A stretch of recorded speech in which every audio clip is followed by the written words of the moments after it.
नमस्कार दर्शकवृन्द, दिनभरका देश विदेशका प्रमुख खबरहरू समेटिएको नेपाल टाइम्सको टप 50 बुलेटिनमा स्वागत छ। म रश्मिता उदास। सुरु गरौँ आजका प्रमुख खबरहरू। विक्रम सम्वत 2078 लाई विदाई गरी आज विक्रम सम्वत 2079 लाई स्वागत गर्दै देश विदेशमा रहेका सबै नेपालीहरूले शुभकामना आदान प्रदान गरी हर्षोल्लासका साथ नयाँ वर्ष मनाइयो। नव वर्षको अवसरमा आज सार्वजनिक विदा।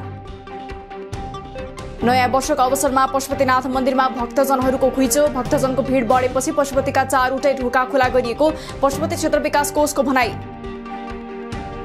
लामो तथा छोटो दूरीको सार्वजनिक सवारी साधनको भाडा आजदेखि लागू। बागमती प्रदेशमा अब सार्वजनिक गाडीमा 5 किलोमिटरसम्म न्यूनतम 20 रुपैयाँ तिर्नुपर्ने, ट्याक्सीमा न्यूनतम 50 र प्रति 200 मिटरको भाडा 10 रुपैयाँ कायम। नेपालमा गाडीको आयु 20 वर्षसम्म मात्र तोक्नु वैज्ञानिक नभएको यातायात व्यवसायी राष्ट्रिय महासंघका अध्यक्ष विजय बहादुर सुवारको तर्क। विदेशबाट ल्याइने साधन 20 वर्षभन्दा पुरानो भए पनि जाँच गरेर चल्न दिनुपर्ने जिकिर। नेपालगञ्जमा कारको ठक्करबाट 3 जनाको मृत्यु भएपछि दोषीमाथि कारबाहीको माग गर्दै पीडितका आफन्त तथा स्थानीयद्वारा टायर बालेर प्रदर्शन। कार र चालकलाई प्रहरीले नियन्त्रणमा लिए पनि कारबाही र उचित क्षतिपूर्ति माग्दै चक्का जाम।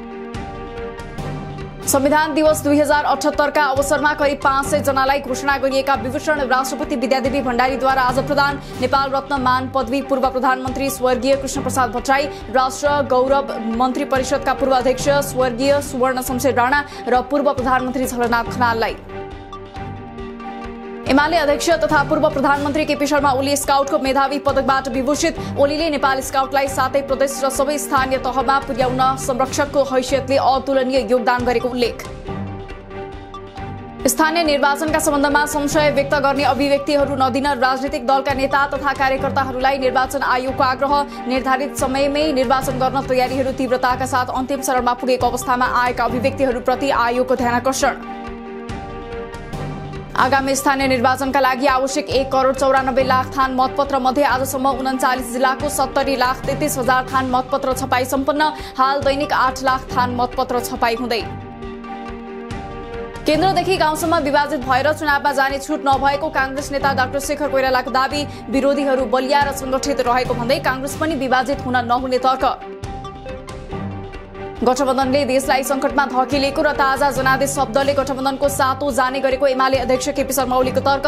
गठबन्धनले जति षड्यन्त्र गरे पनि पालिका निर्वाचनबाट भाग्ने ठाउँ नभएको दाबी। राष्ट्र बैंकका गभर्नर महाप्रसाद अधिकारीमाथि सरकारले गैर कानूनी हिसाबले कारबाही गरेको एमाले अध्यक्ष ओलीको आरोप। अर्थमन्त्री जनार्दन शर्माको दबावमा प्रधानमन्त्री देउवाले एकपछि अर्को गलत निर्णय गरेको टिप्पणी।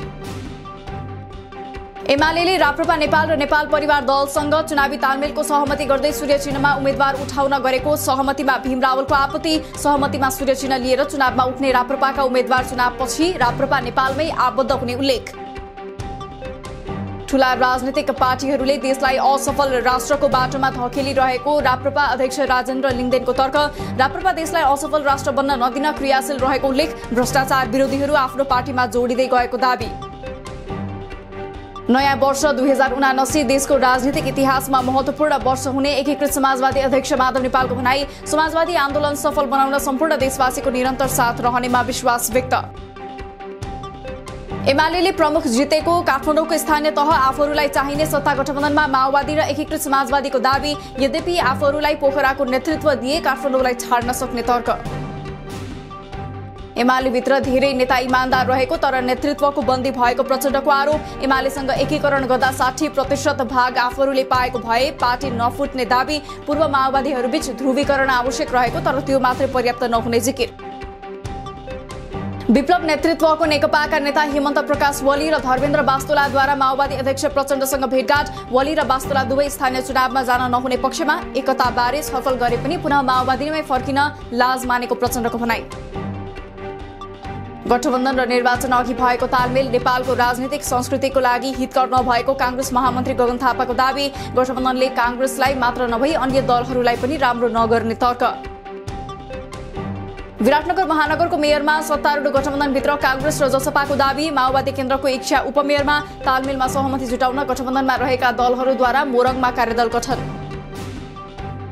अध्यादेश मार्फत प्रदेश प्रहरी भर्ना गर्ने मध्य प्रदेशका आन्तरिक मामिला मन्त्री भरत प्रसाद शाहको भनाई। संघीय सरकारले 30 वैशाखसम्म प्रहरी समायोजन अल्टिमेटम स्वीकार नगरे आफूहरूले अध्यादेश ल्याएर भर्ना प्रक्रिया अगाडि बढाउने चेतावनी। 74 सालको प्रदेशसभा सदस्य निर्वाचनमा आयोगले तोकेभन्दा बढी खर्च भएको गण्डकी प्रदेशका सभामुख नेत्रनाथ अधिकारीको भनाई। आफूले पनि आयोगमा खर्चको गलत विवरण बुझाएको स्वीकार। आयोगलाई त्यति बेलै जानकारी गराएको पनि उल्लेख। नवलपुरका विभिन्न पालिकाका स्थानीयले चलाए नो भोट अभियान। लामो समयसम्म आफूहरूले जोतभोग गर्दै आएको जमिनको पूर्जा हालसम्म नपाएको भन्दै देवचुली र कावश्रुति नगरपालिकाका सुकुम्बासी र भूमिहीन आन्दोलित। नेपालमा आज 3300 बढीमा गरिएको कोरोना परीक्षणमा 4 जनामा मात्र कोरोना पुष्टि। आज 44 जना संक्रमण मुक्त भए। मृतक शून्य। हाल देशभर 479 जना सक्रिय संक्रमित। रूपन्देही तिलोत्तमामा 29 वर्षीय अमृता टण्डनको आफ्नै घरमा शंकास्पद मृत्यु। बुधबार राति श्रीमान प्रेम टण्डनले पटक पटक फोन गरेर बोलाएको 1 घण्टा नबित्दै हत्या गरिएको माइती पक्षको दाबी। श्रीमान पक्राउ। बाराको सिमराबाट हेटौडा जाँदै गरेको स्कर्पियो आफै अनियन्त्रित भई पल्टिँदा जीप चालक 25 वर्षीय लोकनाथ सेनाईको मृत्यु। 13 जना घाइते मध्ये 3 जनाको अवस्था गम्भीर। बारामा भरुवा बन्दुक पड्किएर घाइते भएका 28 वर्षीय सागर सिन्जाली मगरको उपचारको क्रममा मृत्यु। बन्दुक कसको हो र कसले पड्कायो भन्ने बारे अनुसन्धान भइरहेको प्रहरीको भनाई। गत असोजमा भरतपुर महानगर 4 का भीमबहादुर विकको मृत्यु जातीय छुवाछुतका कारण भएको थिएन भन्नेमा परिवार विश्वस्त भए पनि कुटपिटमा संलग्नलाई सामान्य सजाय मात्रै भएकोमा दुखी। पुनरावेदन गर्ने पीडित पक्षको तयारी। नेपाल वायुसेवा निगमले साउदी अरेबियामा पहिलो पटक नियमित उडान गर्ने। आउँदो वैशाख 9 गते पहिलो उडान हुने। निगमलाई साउदीको रियाद, दमाम तथा जेद्दामा उडान भर्न अनुमति। कुहिने र नकुहिने फोहोर छुट्याउन काठमाडौँवासीलाई महानगरपालिकाको आग्रह। अटेर गरे हरेक पटक 500 रुपैयाँ जरिवाना गर्ने चेतावनी। कुहिने र नकुहिने फोहोर अब छुट्टा छुट्टै संकलन हुने। दक्षिण पश्चिमी क्षेत्रबाट उत्तर पूर्वी क्षेत्रमा कालो बादल बहिरहेकाले काठमाडौँ उपत्यकाको मौसम एक्कासी बदली भई धुमियो। उपत्यकामा हावाहुरी पनि चल्न सक्ने। पहाडी क्षेत्रको मौसम आंशिकदेखि सामान्य बदली। काठमाडौँ उपत्यकामा आउँदो वैशाखको दोस्रो हप्ताभित्रमा मेलम्चीको पानी आइपुग्ने। ग्याल्थुम, सिन्धु र सुन्दरी जलमा सुरुङ सफा गरेर मात्रै पानी सुन्दरी जलमा झारिने। गएको वर्ष जस्तै नदीहरूमा पानी झार्दा पानीको बहाव केही बढ्न सक्ने। म्याग्दीको मालिका गाउँपालिका 2 मा पोल गाडिएर तार झुन्ड्याइएको 3 वर्ष भए पनि अहिलेसम्म बिजुली बलेन। स्थानीय लघु जलविद्युत परियोजना नियमित सञ्चालन नहुने र केन्द्रीय लाइन विस्तारमा ढिलाइ हुँदा टुकी, दियालो र सोलरमा निर्भर। लमजुङ बेसी शहरमा रहेको 70 मेगावाट क्षमताको मध्य मर्स्याङ्दी जलविद्युत आयोजनामा बिजुली उत्पादनमा वृद्धि। केही दिन यता बेला बेलामा वर्षा हुनुका साथै हिउँ पग्लिएर मर्स्याङ्दीमा पानी बढेपछि बिजुली उत्पादन बढ्न थालेको केन्द्रको भनाई। योनिक्स सनराइज दोस्रो प्रधानमन्त्री कप राष्ट्रिय खुला र्याङ्किङ ब्याडमिन्टन प्रतियोगितामा महिला सिंगल्स तर्फको उपाधि त्रिभुवन आर्मीकी रशिला महर्जनलाई अनुमाया 21-12 र 21-18 को सोझो सेटमा पराजित। योनिक्स सनराइज दोस्रो पीएम कप राष्ट्रिय खुला र्याङ्किङ ब्याडमिन्टन प्रतियोगितामा पुरुष सिंगल्स तर्फको उपाधि रिभाइभ क्लबका प्रिन्स दाहाललाई नवीन 21-17, 21-10 को सोझो सेटमा पराजित। नेपाली फुटबलको सर्वोच्च निकाय अखिल नेपाल फुटबल संघको आधिकारिक फेसबुक पेज ह्याक। पेज यसअघि समेत ह्याक गर्ने प्रयास गरिएकोमा यसपटक पेज फर्काउन नसकिएपछि नयाँ पेज खोलिने। कोलम्बिया फुटबल टिमका पूर्व कप्तान फ्रेडी रिन्कोनको निधन। कार दुर्घटनामा परेर गम्भीर घाइते भएका रिन्कोनको 55 वर्षको उमेरमा निधन। रियल म्याड्रिडका पूर्व मिडफिल्डर रिन्कोनद्वारा कोलम्बियाका लागि 17 गोल प्रहार। आइपीएलमा अहिले राजस्थान रोयल्स र गुजरात टाइटन्स खेल्दै। राजस्थान यसअघिका 4 खेलमा 6 अङ्क जोडेर शीर्ष स्थानमा रहँदा नवप्रवेशी टोली गुजरातले पनि 4 खेलमा 6 अङ्क जोड्दै 5औं स्थानमा। युक्रेनी सेनाको हमलामा कृष्ण सागरमा रहेको रुसी युद्धपोत ध्वस्त। रुसले युक्रेनमा नरसंहार गरेको भनी बाइडेनले गरेको टिप्पणीमा फ्रान्सेली राष्ट्रपति म्याक्रोनको आपत्ति। म्याक्रोनको भनाइप्रति जेलेन्स्कीको असन्तुष्टि। अमेरिकाको प्रभुत्व ढाल्न सैन्य कारबाही चलाएको रुसी परराष्ट्र मन्त्रीको प्रस्तुति। अमेरिकी कांग्रेसका 398 सदस्य र क्यानाडाको सिनेटका 87 सदस्यहरूमाथि प्रतिबन्ध।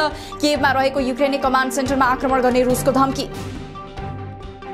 भारतद्वारा मार्चमा मात्रै युक्रेनलाई 90 टन राहत सामग्री सहयोग। औषधि आपूर्ति बढाउँदै अन्तर्राष्ट्रिय फौजदारी अदालतमा युद्ध अपराधका लागि पुटिनलाई जवाफदेही बनाउन क्यानाडाको पहल सुरु। रुसको विरोध नगरेपछि G8 शिखर सम्मेलनमा भारतलाई निम्तो नदिने जर्मनीको तयारी। रुसद्वारा स्वतन्त्र राष्ट्र घोषित लुहान्स्क मिलिसिया युक्रेनको शक्तिलाई भत्काएपछि मात्रै मर्ने लुहान्स्कका राष्ट्रपतिको दाबी। अमेरिकाद्वारा युक्रेनलाई थप 80 करोड अमेरिकी डलर आर्थिक सहयोगको घोषणा। सहयोगमा नयाँ अस्त्रहरू पनि प्रयोग गरिने अमेरिकी राष्ट्रपति बाइडेनको भनाई। थप सहयोग बढाउँदै जान युक्रेनको आग्रह। भारतको आसाममा विषालु च्याउ खाँदा गएको सोमबार 4 जना र मंगलबार 9 जना गरी 13 जनाको मृत्यु। 35 जना बिरामी मध्ये 2 जनाको अवस्था गम्भीर। थप अनुसन्धान हुँदै। श्रीलंका सरकार प्रदर्शनकारीसँग वार्ता गर्न तयार। प्रदर्शनकारीलाई आन्दोलन छोडेर वार्तामा आउन प्रधानमन्त्री महिन्द्रा राजपाक्सेको आग्रह। आर्थिक सङ्कट सुलिँदै गएपछि श्रीलङ्कामा इन्धन, खाद्यान्न र औषधिसहित अत्यावश्यक वस्तु तथा सेवाको अभाव बढ्दै। भारत उत्तर प्रदेशको माथिल्लो सदन विधान परिषदमा भएको मोदीको संसदीय निर्वाचन क्षेत्रमा भाजपाले लज्जास्पद हार बेहोर्यो। स्वतन्त्र उम्मेद्वार अन्नपूर्णा सिंह विजयी। अमेरिकाको न्यूयोर्क स्थित ब्रुकलिनको एक सबवे स्टेशनमा आक्रमण गरी भागेका व्यक्ति 29 घण्टापछि पक्राउ परेका जेम्स विरुद्ध आतंकवादी हमला गरेको आरोप लगाउँदै अदालतमा मुद्दा दर्ता। दोषी ठहरिए आजीवन कारावासको सजाय हुन सक्ने। फिलिपिन्समा मेघी, समुद्री आदि पछि आएको बाढी पहिरोमा परि मृत्यु हुनेको संख्या 123 पुग्यो। मृतकको संख्या अझ बढ्न सक्ने। 150 जना भन्दा बढी बेपत्ता। हजारौंलाई सुरक्षित स्थानमा सारियो। र विश्वमा महामारी सुरु भएको 27.5 महिनाको अवधिमा कुल संक्रमितको संख्या 50 करोड नाग्यो। संक्रमित मध्ये हालसम्म 62,14,000 बढीको मृत्यु, 45 करोड 24,18,000 बढी संक्रमित निको भए। दिनभरका देश विदेशका प्रमुख खबरहरू समेटिएको नेपाल टाइम्सको टप 50 बुलेटिन अहिलेलाई सकियो। हामी भोलि फेरि टप 50 समाचारका साथ उपस्थित हुने नै छौं। नेपाल टाइम्सको युट्युब च्यानल सब्स्क्राइब गरिदिनु भएकोमा र फेसबुक पेज लाइक गरिदिनु भएकोमा धन्यवाद। ताजा खबरहरू नेपाल टाइम्सको अनलाइन पोर्टल www.nepaltimes.net मा पनि गएर हेर्न सक्नुहुनेछ। नेपाल टाइम्स हेर्दै गर्नुहोला। नमस्कार।